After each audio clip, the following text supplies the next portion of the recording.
Boa noite, então. A gente vai falar sobre o sorgo vulgar. O grupo é composto pela Ana Maria, Guilherme Hermínio, Guilherme Ozelame, Leonardo Risse, Lucas Kovaleski e o Thiago Azambuja. O sorgo e quando ele é tóxico. Bom, as intoxicações por plantas causam grandes perdas econômicas em diferentes regiões do Brasil. O sorgo é uma gramínea encontrada em todo o Brasil e bastante utilizada na alimentação de bovinos, principalmente em rebanhos.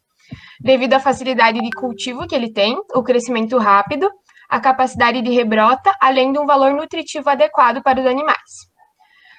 O sorgo vulgare, então, é uma planta pertencente à família Poaceae e ele é popularmente conhecido como sorgo. Ele é composto, então, por glicosídeo cianogênico, que é denominado de durina. Essa durina, então, ela está em altas concentrações na planta em alguns momentos, como quando ela está em fase de crescimento ou brotação, durante períodos de seca ou após a ocorrência de geadas, quando a planta possui altura menor do que 20 centímetros e após o plantio de 7 semanas da planta, pois é o período em que a concentração do glicosídeo está em maior quantidade nela. Esse glicosídeo, então, quando hidrolisado, libera o ácido cianídrico, a HCN. Ele é um ácido muito tóxico que pode levar à morte dos animais. Outra forma de intoxicação, então, causada por essa pastagem é o aumento do nitrito no rumen. Esse nitrito elevado vai afetar as células sanguíneas e dificultar o transporte de oxigênio, podendo ocasionar a morte também. Há alguns fatores, então, que influenciam a toxicidade de plantas cianogênicas. Esses fatores são a concentração, então, do composto da planta, a quantidade e a velocidade da planta ingerida, a espécie animal, seja bovino ou outra, a presença de enzimas na planta e no trato gastrointestinal, entre outros. Também tem o fator que é a tolerância metabólica. Essa tolerância metabólica, então, se dá por quê? Porque alguns animais que são expostos de forma contínua a tais componentes podem desenvolver algumas resistências a eles. Ou seja, então depende bastante dessa tolerância para saber se vai ser tóxico ou não.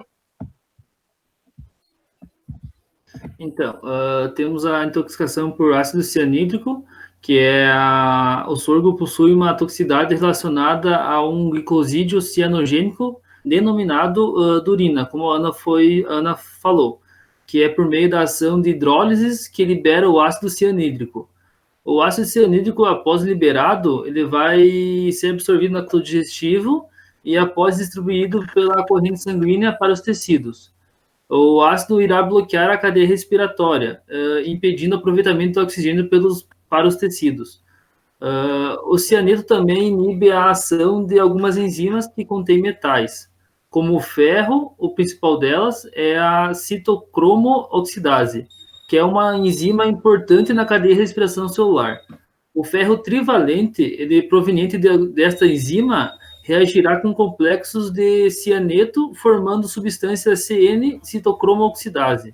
E isso resultará na diminuição do transporte de elétrons na cadeia respiratória. E daí irá resultar na hipóxia e anóxia citotóxica. Então, boa noite a todos. Dando continuidade à apresentação do trabalho.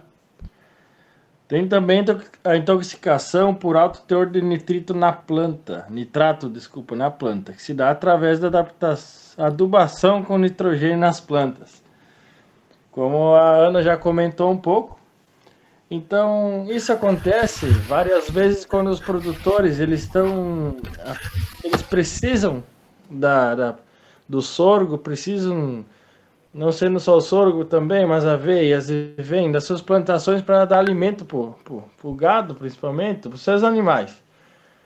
E então ele utiliza principalmente também no rebrote, né? Ou quando recém-planta no estágio pequeno ainda, que não daria para largar, ele usa adubação, adubo aviário, adubo químico, ele usa a ureia, né? Ureia nitrogenada, né? Para que venha essa planta crescer mais rápido para ele poder, consequentemente, largar os animais antes. Tem produtores que, talvez por falta de informações ou coisas do tipo, largam os animais a partir do primeiro dia após a aplicação desse nitrogênio, de adubo, ureia e tal. Assim, não vai ter feito, a planta não vai ter absorvido corretamente, conforme ela precisa do tempo e tal, e vai ocorrer o valor muito alto de nitrogênio nela, né? Que seria pelo menos um intervalo de 7 a 10 dias, ou uma chuva bem elevada após a aplicação da ureia, para que ocorra corretamente o processo, né? E tem produtores porque precisam muito largar os animais cedo, então eles largam no segundo dia e ocorre esse efeito de intoxicação. E também tem a amônia que é ingerida, ela é absorvida pelos epitélios ruminais que entra na circulação. Assim ela chega até no fígado, onde será convertida em ureia. Quando os níveis de nitrato no rumen são altos, ocorre um acúmulo de nitrito, que se dá pelo consumo elevado e não tem adaptação na dieta, e dietas excessivamente ricas em proteínas degradáveis no rumen. Esse excesso de nitrito no rumen, ele vai ser absorvido pelos capilares ruminais e assim que adentra na corrente sanguínea, ele vai afetar as células vermelhas do sangue. Ele vai oxidar a molécula M da hemoglobina, convertendo a hemoglobina em um tipo de metanglobina, que não vai carregar oxigênio no sangue. Bom, dando continuidade, agora falando sobre os sinais clínicos, infelizmente, quando a gente fala de intoxicação por Sorghum vulgare, a maior parte dos animais que acabam se intoxicando, eles acabam vindo a óbito em pouco tempo depois do consumo dessa planta. Como, por exemplo, esse surto em Riacho dos Cavalos, onde 43 animais que ingeriram essa planta, em cerca de 1 hora, 35 deles já haviam adoecido e 8 já haviam vindo a óbito. Outro caso também que foi relatado nos artigos que a gente leu foi em São Bento, onde de 20 animais que consumiram o sorgo, 10 adoeceram em um rápido tempo, em um período curto de tempo depois do consumo dela. Falando exatamente agora sobre os sinais clínicos apresentados pelo animal, quando a gente fala do ácido cianídrico, como já foi comentado pelo Tiago, esse ácido cianídrico ele vai ser aproveitado em algumas substâncias que estariam responsáveis pela cadeia respiratória do animal, fazendo com que não tenha oxigênio para ir para os tecidos.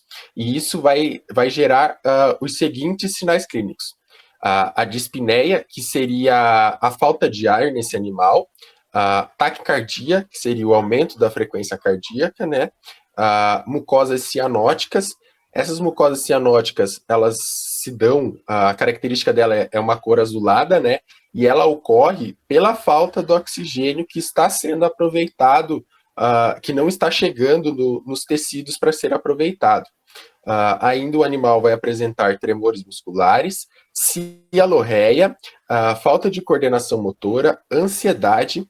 Os animais vão se apresentar em decúbito lateral e também podem apresentar convulsões. Há relatos também de vacas que estavam gestantes que vieram a ter aborto. Lembrando que esses sinais clínicos todos antecedem a morte muitas das vezes.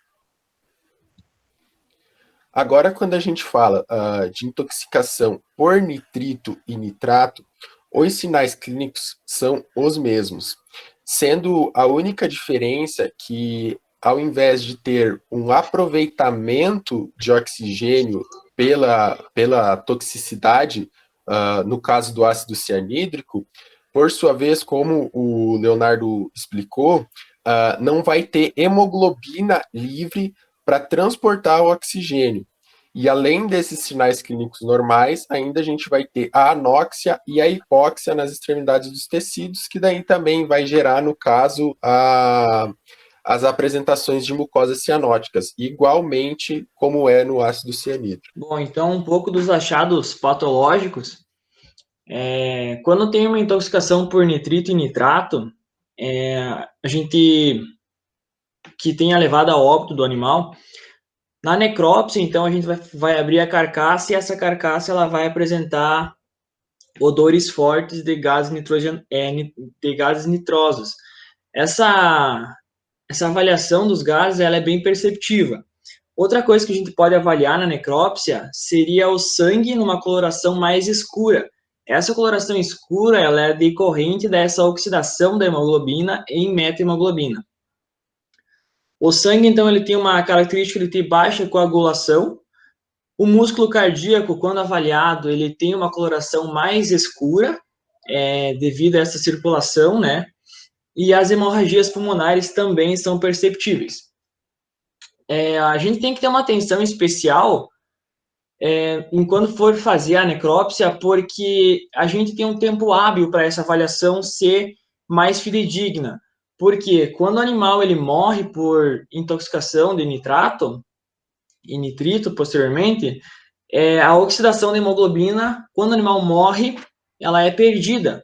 Ou seja, se eu for fazer a necrópsia depois de 3, 4 horas que o animal já veio a óbito, eu não vou ter mais essa característica como eu teria antes, certo? Então, o quanto mais cedo eu conseguir fazer essa necrópsia para ter uma avaliação, melhor é.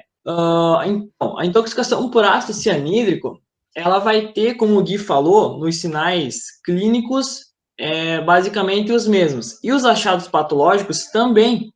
Então, eles são muito parecidos com nitrito e nitrato.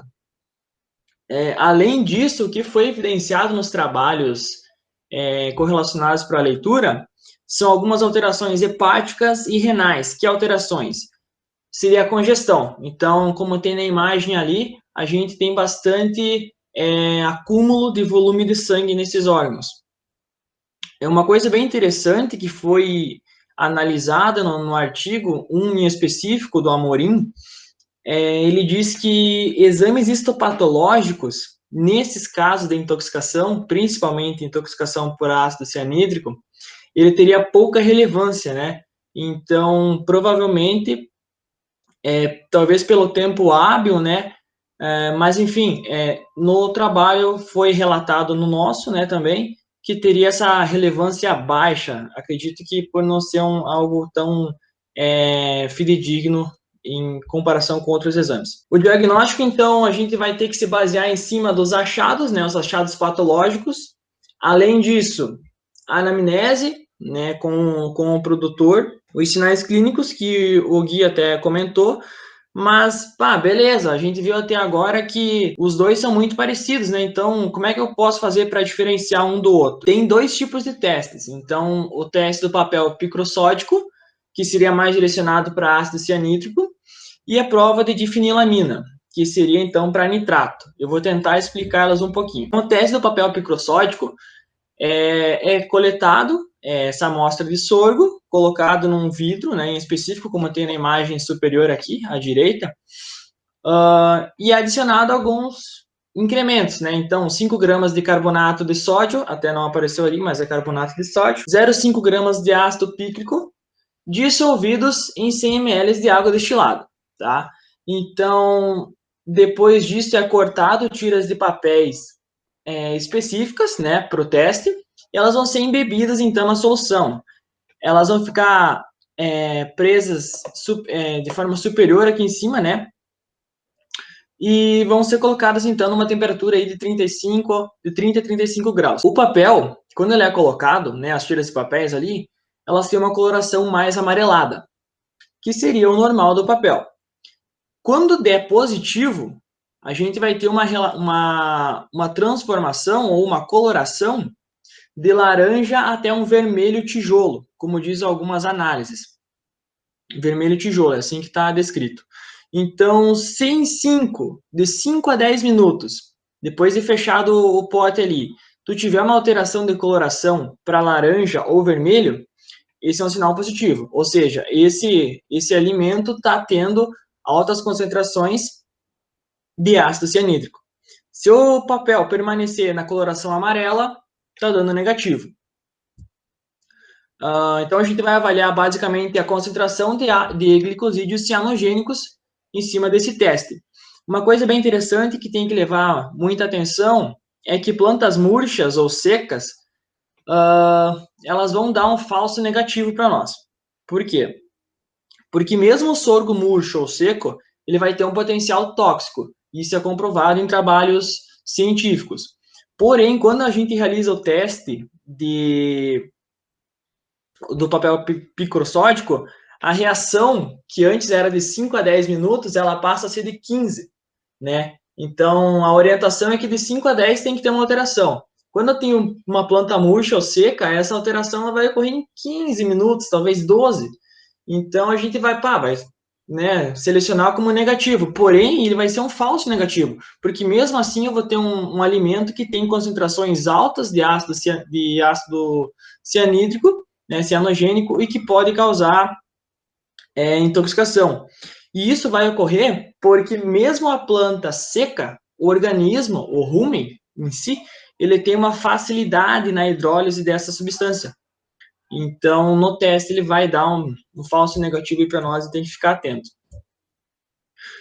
Já na parte de nitrito e nitrato, o outro teste seria de fenilalanina, né?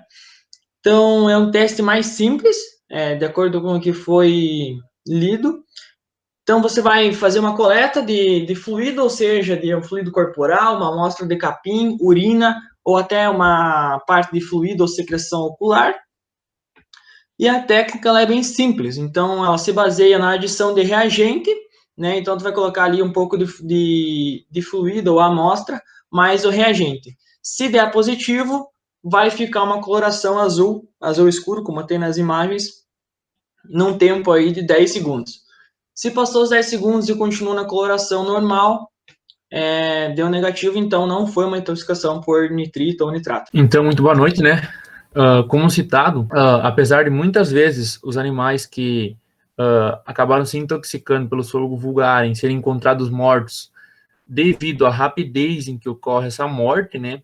O tratamento específico é feito pela questão do diagnóstico das intoxicações por nitrito e por nitrato e também pelo ácido cianídrico, né? Uma das opções de tratamento seria o azul de metileno 1%, né? Que ele é caracterizado como uma tiazina com propriedades antissépticas e oxidante dose-dependente, né? Então, um outro possível tratamento, né? Direcionado às intoxicações, né? É o ácido ascórbico, que ele funciona como um antídoto das intoxicações. Alguns estudos citam que os bovinos que foram intoxicados, sendo espontaneamente ou experimentalmente, né, passaram a receber o azul de metileno 1%, numa dose de 4 mg por quilo e 2 mg por quilo via intravenosa, né?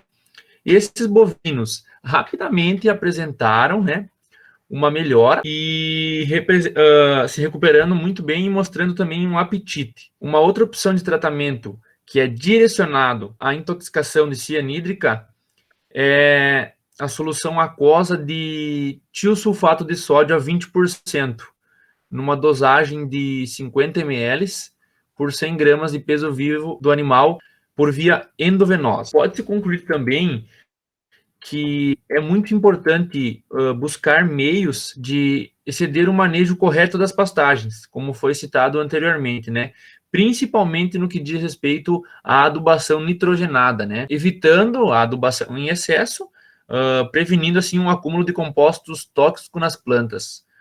Destaca-se que a importância de atentar para condições do meio que favorecem um acúmulo desses compostos, como, por exemplo, estiagem seguida de períodos de chuva, e também, por exemplo, além de condições do solo e temperatura e desenvolvimento das plantas, né?